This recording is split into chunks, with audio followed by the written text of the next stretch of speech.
ada lagi kasih seperti ini. Sanggup mengubahkan hidup. Ya. Selamat pagi anak-anak, apa kabarnya kalian semua? Yusmini percaya semua kalian tetap dalam keadaan baik, tetap dalam keadaan sehat. Itu semua karena kasih dan kemurahan Tuhan Yesus selalu melingkupi dimanapun kalian berada. Nah anak-anak, meskipun saat ini kita berada dalam situasi yang tidak mengenakan ya Miss ya, kita punya cara ibadah juga berbeda, tetapi anak-anak satu hal yang pasti kita harus tetap menghormati, menghargai Tuhan dalam tata cara ibadah. Meskipun kita ibadah online, tetapi anak-anak tetap harus memakai pakaian yang rapi dan sopan seperti itu. Gitu ya Miss ya. Oke. Nah anak-anak, pada pagi hari ini sebelum kita beribadah, Miss mau mengajak kalian kita menaikkan pujian Selamat Pagi Bapa.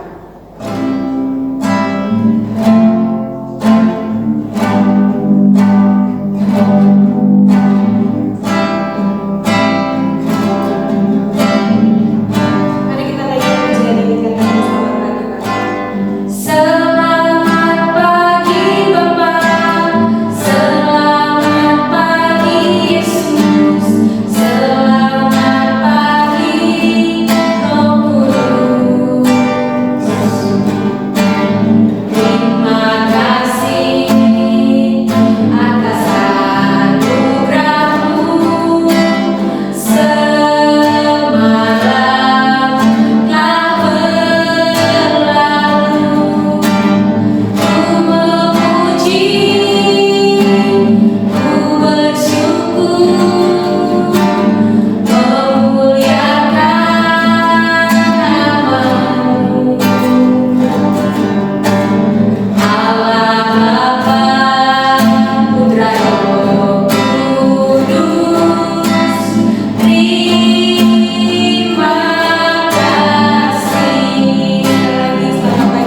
bisa mempersiapkan persembahan, tetapi anak-anak bisa memberikannya kepada papa mama kalian, orang tua kalian. Nanti orang tua kalian akan mengantar langsung ke gereja atau bisa juga melalui transfer ke rekening gereja seperti itu.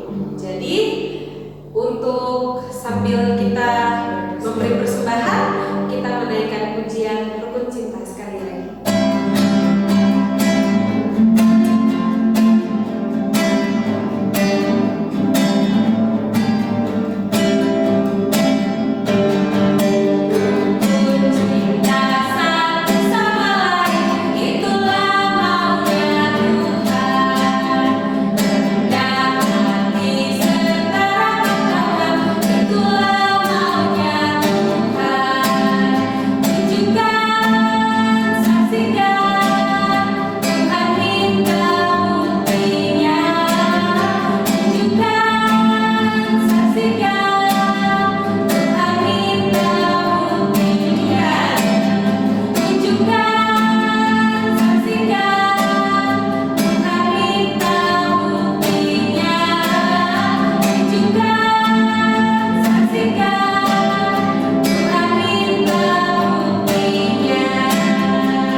Dalam firman Tuhan, sebelum kita mendengarkan firman Tuhan yang akan disampaikan oleh Ibu Emma bersama-sama dengan Miss Tuni dan Miss Yelis, kita menyanyikan pujian Ku Mau Cinta Yesus.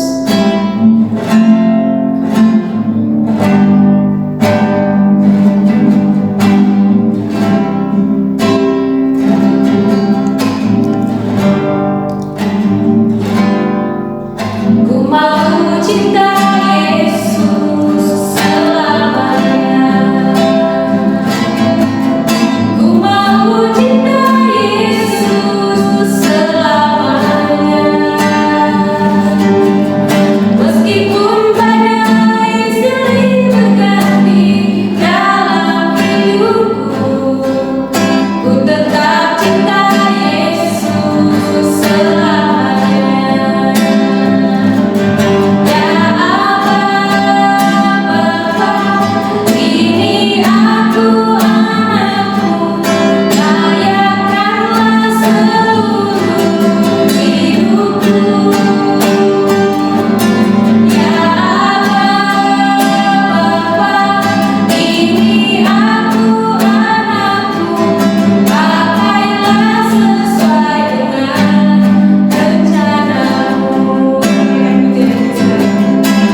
Shalom, selamat pagi anak-anakku yang dikasihi oleh Tuhan Yesus Kristus. Pada minggu pagi hari ini kita bersyukur kepada Tuhan karena atas anugerah Tuhan kita boleh berkumpul untuk memuji dan memuliakan Tuhan. Bahkan kita akan mendengarkan cerita firman Tuhan yang akan dibagikan oleh Ibu Emma pagi hari ini. Ya, Anak-anakku sekalian yang dikasihi oleh Tuhan Yesus, sebelum kita akan mendengarkan cerita firman Tuhan, saat ini kita akan berdoa. Ibu Emma akan memimpin kita doa, kita satu di dalam doa. Bapa di surga, kami sungguh bersyukur, kami berterima kasih kepadamu Tuhan untuk kesempatan yang baik yang Tuhan masih anugerahkan bagi kami di minggu pagi hari ini. Saat ini Tuhan Yesus, kami akan mendengar bagian firman Tuhan kepada anak-anakku yang sekalian yang berada di rumah. Biarlah firman-Mu ini boleh disampaikan dan boleh dimengerti oleh anak-anakku sekalian yang berada di rumah, dan firman ini boleh dilakukan di dalam kehidupan kami setiap hari. Terima kasih Tuhan, Engkau berbicaralah bagi kami di saat ini. Kami siap untuk mendengarkan firman-Mu. Di dalam nama Yesus kami sudah berdoa dan mengucap syukur. Amin. Baik, pagi hari ini kita akan membaca firman Tuhan yang terambil dari Kitab Kudus Perjanjian Lama, terambil dari 1 Samuel pasal ke-4 sampai pasal ke-7. Karena pembacaan ini begitu panjang, jadi fokus kita akan membaca di ayat yang ke-3 dari pasal yang ke-7 ya. Jadi 1 Samuel pasal 7 ayat yang ke-3 kita akan baca bersama-sama. Anak-anakku sekalian membuka Alkitab dari rumah dan kita akan membacakan secara bersama-sama. Demikianlah firman Tuhan. Lalu berkatalah Samuel kepada seluruh kaum Israel demikian, jika kamu berbalik kepada Tuhan dengan segenap hati, maka jauhkanlah para allah asing dan para Asitoner dari tengah-tengahmu, dan tunjukkanlah hatimu kepada Tuhan dan beribadahlah hanya kepadanya, maka Ia akan melepaskan kamu dari tangan orang Filistin. Demikianlah firman Tuhan. Pagi hari ini kita akan mendengarkan bersama cerita firman Tuhan yang Ibu Emma beri judul pagi hari ini, orang Israel hendaknya menghormati Allah. Buka dulu. Ya, pagi hari ini kita akan mendengarkan cerita firman Tuhan yang berjudul orang Israel hendaknya menghormati Allah. Kisahnya ini berawal dari bangsa Israel berkemah. Mereka berkemah di satu tempat yang bernama Ebenezer.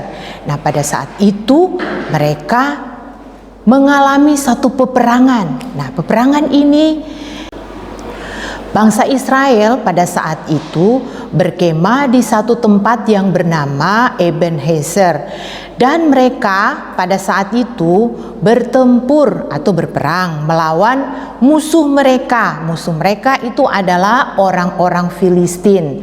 Nah, anak-anak cerita ini, waktu perjalanan bangsa Israel menuju ke tanah Kanaan, itu mereka mengalami satu kejadian yang luar biasa.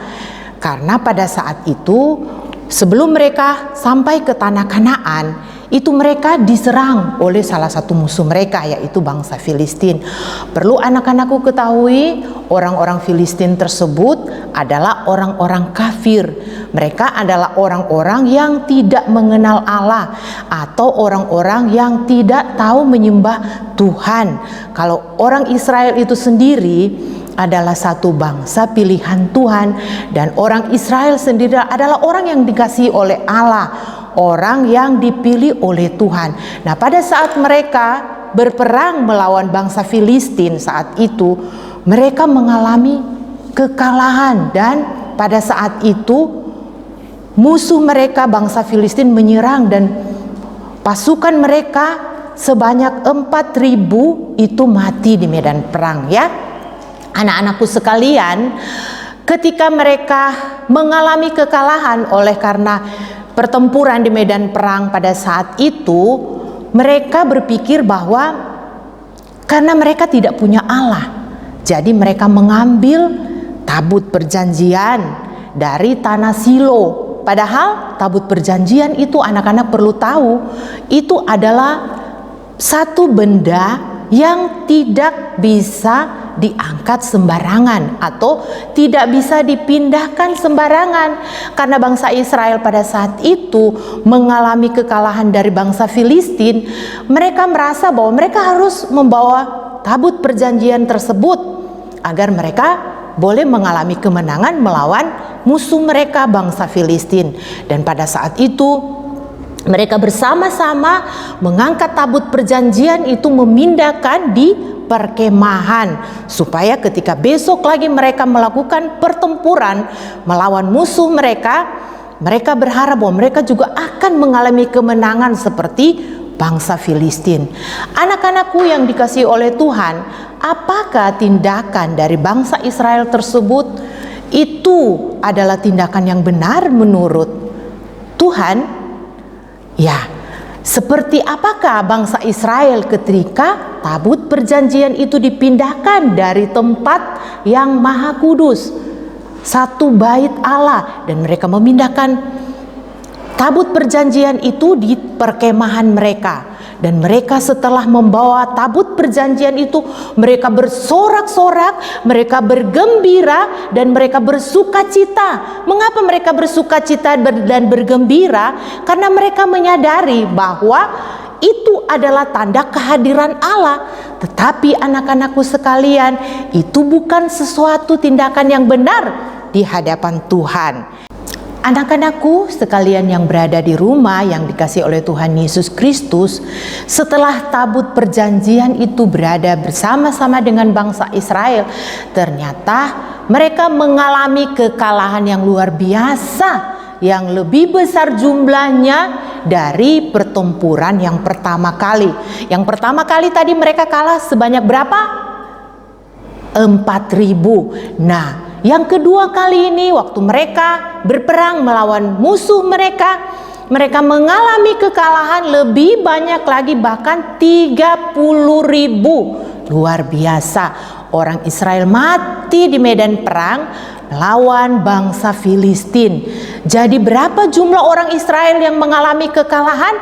34.000. Karena 4.000 yang pertama dan pertempuran yang kedua mereka mengalami kekalahan sebanyak 30.000. Jadi orang Israel sudah mati sebanyak 34.000 di medan perang. Jadi tinggal sedikit mereka akan sampai ke tanah perjanjian, tanah Kanaan. Ya, tidak sampai di situ cerita kita ya. Pagi hari ini masih terus berlanjut.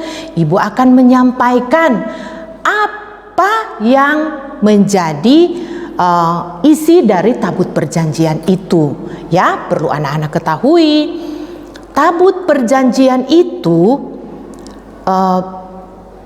panjangnya itu 2,5 hasta. Tinggi dan lebarnya itu sama, 1,5 hasta. Nah, apa saja yang berada atau berisi di dalam tabut perjanjian Allah itu?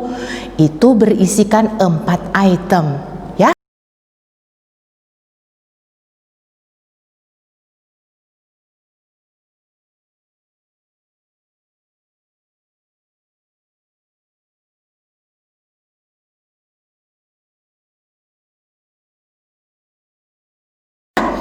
Itu yang pertama, itu ada 2 loh batu. 2 loh batu itu berisikan 10 hukum Taurat, 10 hukum Tuhan yang waktu diberikan oleh Tuhan kepada Musa untuk apa? Sebagai satu perintah atau peringatan. Itu yang pertama. Yang kedua, isi dari tabut perjanjian itu adalah tongkat Harun, ya. Waktu mereka menyeberang ke Laut Teberau, Musa memakai tongkat itu. Itu yang berisi di dalam tabut perjanjian Allah itu.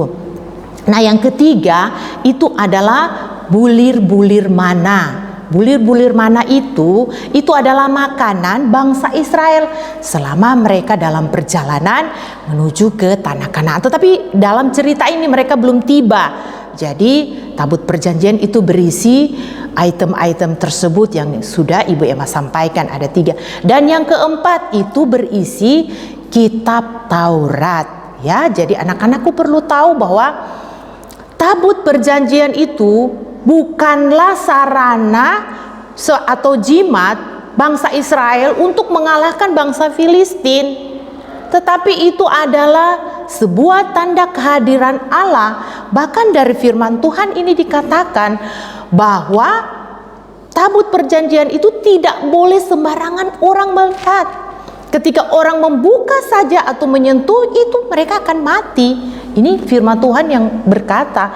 Apalagi pada saat itu orang Israel dengan gegabahnya mereka membawa tabut perjanjian ke medan pertempuran. Itu sangat-sangat dimurkai oleh Allah. Tetapi sampai dengan kekalahan yang kedua, itu mereka tidak menyadari keadaan dan kondisi itu. Ya, jadi pada saat mereka mengalami peperangan yang kedua kali, bangsa Filistin merebut tabut perjanjian tersebut. Jadi mereka merampas dari bangsa Israel karena mereka juga sudah mengalami kekalahan. Otomatis bangsa Israel sudah mengalami ketakutan. Jadi ketika bangsa Filistin mengambil tabut perjanjian itu, mereka membawa ke tempat mereka. Tabut perjanjian itu berada di tengah-tengah bangsa Filistin. Apa yang terjadi, anak-anakku sekalian? Itu sesuatu yang mengerikan terjadi di antara bangsa Filistin. Apa yang terjadi, anak-anakku? Mereka mengalami tulah, dan orang-orang Filistin waktu tabut itu ditaruh di satu tempat itu di Dagon. Dagon itu adalah dewanya bangsa Filistin. Karena mereka tidak mempercayai Tuhan, jadi mereka mempercayai Dagon. Dagon itu adalah dewa ikan, ya, dewa ikan. Jadi mereka mempercayai bahwa Dagon itu yang akan memberikan mereka kekuatan, Dagon itu yang memberikan mereka keselamatan, Dagon itu yang memberikan mereka kemenangan. Jadi mereka menyembah patung Dagon atau dewa Dagon. Itu orang-orang Filistin merampas tabut perjanjian dan menaruh ke tempat mereka. Apa yang terjadi waktu tabut perjanjian dirampas dan bangsa Filistin itu mengalami borok. Borok itu seperti luka-luka, ya.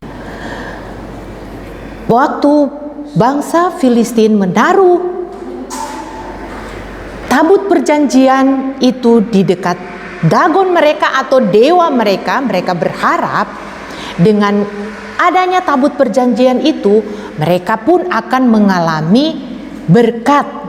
Mereka tidak menyadari bahwa itu bukanlah satu jimat yang seperti dewa mereka, dewa Dagon. Nah, pada saat bangsa Filistin menaruh tabut perjanjian itu dekat dengan dewa mereka, apa yang terjadi, anak-anakku? Pada waktu pagi hari, Dagon itu roboh. Jadi Dagon itu punya kepala, dia jatuh ke bawah. Nah, besoknya mereka kaget, oh ternyata tabut perjanjian itu dia berdampak untuk mereka, bahkan untuk dewa mereka. Karena ketakutan mereka, mereka pun memindahkan ke tempat yang lain. Ternyata hal yang sama pun terjadi di tempat ketika bangsa Filistin menaruh tabut perjanjian itu.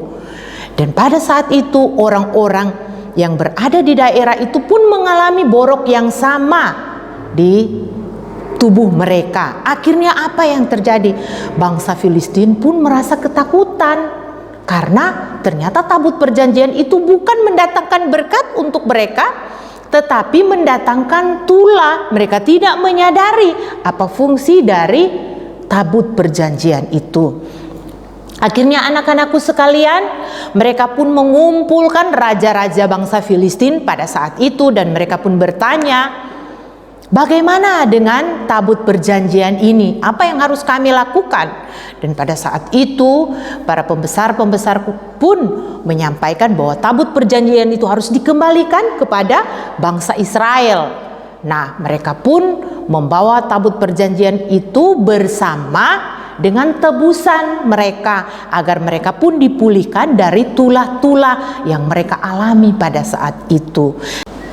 Jadi bangsa Filistin membawa tebusan dan mereka membawa kembali tabut perjanjian itu kepada orang-orang Israel. Karena ketakutan mereka, semakin lama tabut perjanjian itu di tengah-tengah bangsa Filistin, semakin banyak mereka mengalami borok-borok. Ya, anak-anak perlu ketahui bahwa berapa lama tabut perjanjian berada di tengah-tengah bangsa Filistin?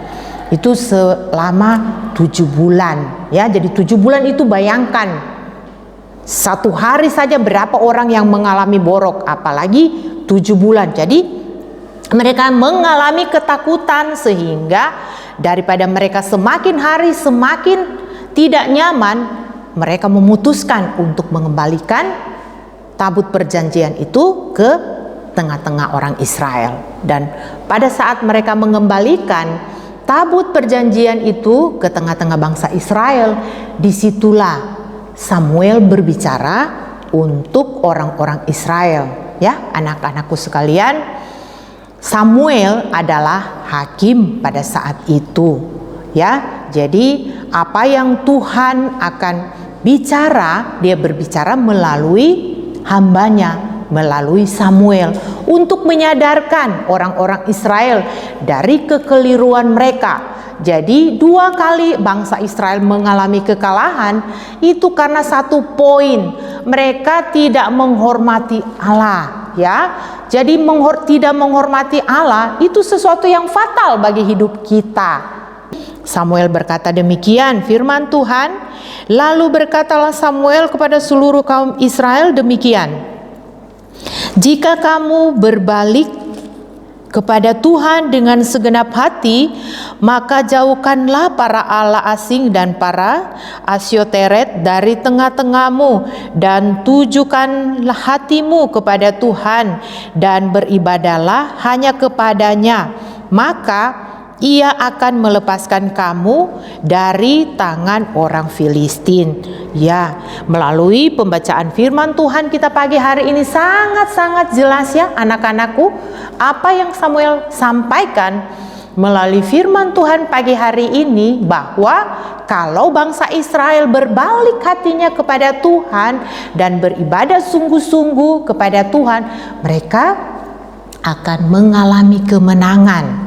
Ya, seperti itu. Anak-anakku sekalian yang diberkati oleh Tuhan, pagi hari ini pesan firman Tuhan bagi kita ada 3 poin, ya, sebagai pelajaran yang harus kita lakukan di dalam tindakan kita sehari-hari.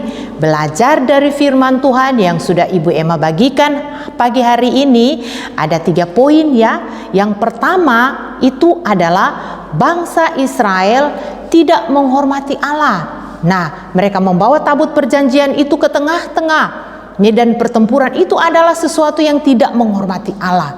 Jadi kehidupan kita haruslah menghormati Allah dengan kesungguhan hati.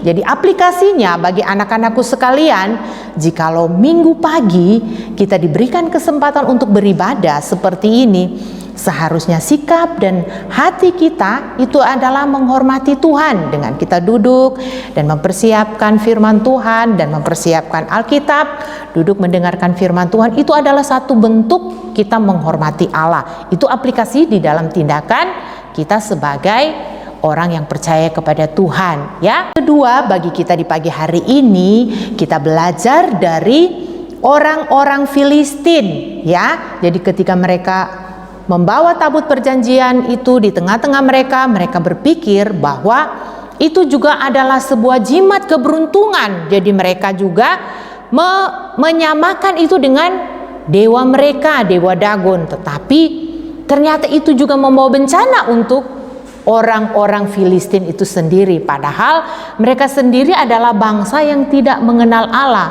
Dan mereka berharap dengan adanya tabut perjanjian itu mereka akan mengalami kemenangan.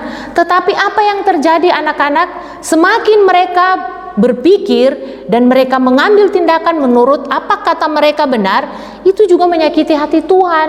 Jadi kalau kita juga di dalam kehidupan kita semakin memakai cara kita berpikir atau menurut kita benar, itu juga semakin menyakiti hati Tuhan. Ya, seperti itu. Jadi, poin yang kedua, kita harus sungguh-sungguh mengasihi Tuhan. Kita tidak boleh menomorduakan Tuhan. Ya, seperti itu anak-anak. Pesan yang ketiga buat anak-anakku sekalian yang ada di rumah, belajar dari apa yang disampaikan oleh Samuel kepada bangsa Israel ketika bangsa Filistin mengembalikan tabut perjanjian itu di tengah-tengah bangsa Israel. Samuel pun berkata bahwa bangsa Israel harus menetapkan hati mereka, berfokus hati mereka kepada Tuhan, dan mereka harus sungguh-sungguh beribadah kepada Tuhan. Tidak boleh mempercayai Allah yang lain, ya, termasuk membawa tabut perjanjian itu di tengah-tengah medan perang. Itu tidak boleh. Jadi hambanya berbicara kepada bangsa Israel, dan bangsa Israel pun mendengar perkataan Samuel pada saat itu. Aplikasi untuk anak-anakku sekalian saat ini, lewat hamba Tuhan, lewat para pendeta, lewat guru sekolah minggu, pagi hari ini mengajarkan kepada kita bahwa hati kita pun harus terarah kepada Tuhan. Sebab hanya kepada Dia kita harus berfokus, dan inti kehidupan kita harus sungguh-sungguh dengan Tuhan, supaya hidup kita apa? Diberkati. Supaya hidup kita apa? Mengalami kemenangan. Supaya hidup kita apa? Mengucap syukur di dalam segala keadaan. Anak-anakku yang diberkati oleh Tuhan, demikianlah firman Tuhan yang sudah dibagikan oleh Ibu Emma pagi hari ini. Sebelum kita akan mengakhiri, kita akan berdoa bersama.